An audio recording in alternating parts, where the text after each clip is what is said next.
Mrs. Smith. How was your day? Oh, don't even get me started. I had huge protests outside of my building. That's why I'm late for a meeting today. I'm so sorry about that. No worries, miss. Is that why you're here today? Yes, let me explain to you my business situation. So, I own multiple gyms around the greater Vancouver area in which all machines that are used produce clean energy for that neighborhood. When someone is spinning, for example, the energy produced is connected to that of the building. All of our businesses are self sufficient and provide clean energy for at least one whole block around the gym. I do believe it would be mutually beneficial. However, they do want to build an indigenous school on that land, and that's why there are protests.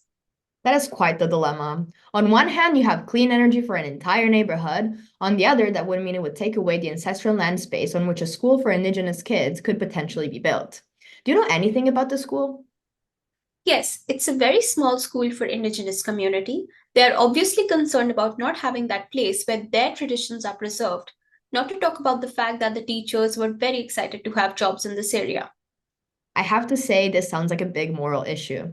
I can see how you're trying to have everyone come out of the situation with a positive outcome. However, we need to analyze whether this would be the optimal course of action. I believe following the utilitarianism theory can help us better understand what the ethical thing to do is. Wait, what is utilitarianism? This is a theory that explains how an action is moral if it produces better consequences for human beings than any other possible action. It involves aggregation of costs and benefits. It doesn't necessarily mean serving the majority if it is the case that the costs to the minority exceed the benefits to the majority. So I guess we have to weigh the costs and benefits regardless of the fact that the majority would receive free clean energy.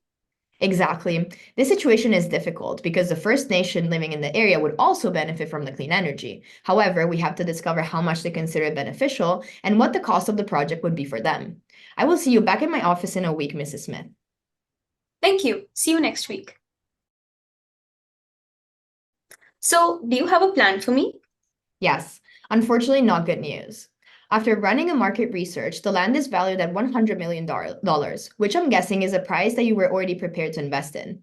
However, the cost of not having the school and occupying First Nations land is $50 million to the inhabitants of the land, which totals a cost of $150 million. The benefits from having clean energy in the neighborhood, according to an estimate, is $80 million. Not to talk about the fact that there is a cost of building the actual gym, which would have an environmental damage of $20 million. I don't understand. This would be beneficial in the long run because the neighborhood will be self sufficient. Is that accounted for? Yes, that was accounted for in the benefits of having a gym in the neighborhood and clean energy altogether. Using the utilitarian approach was very useful for this analysis because one could think that the majority would benefit. However, there is this minority for which the costs are outweighing the benefits. Now I understand. I'm glad I asked for your help and will be using this approach to make better ethical business decisions in the future. Thank you very much for your help. I'm glad I could help.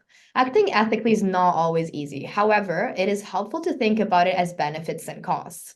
Some are hard to calculate as they differ from person to person. That's why you come to us to have a more specific analysis.